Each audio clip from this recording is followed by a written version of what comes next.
Hello everyone, welcome to the Hard Reset channel, and today I'm going to show you how to add a note to the Bitwarden browser extension.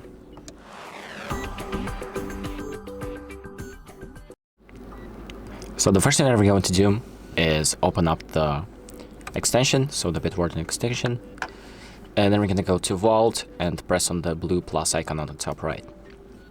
Then we're going to select Note and make sure to name it something, so it's going to be easy to find. So test note, and you can also add it to a folder so you can organize it and find it even easier. And here's where you write in the note. So just secret stuff.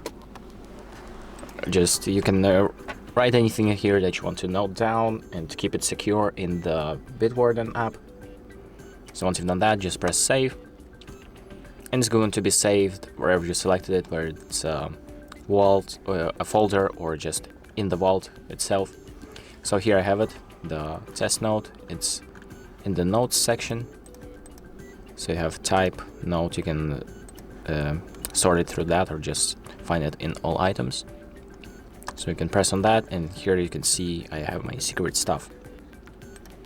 So that's about it. Thank you for watching. I hope this video helps you, and make sure to like and subscribe.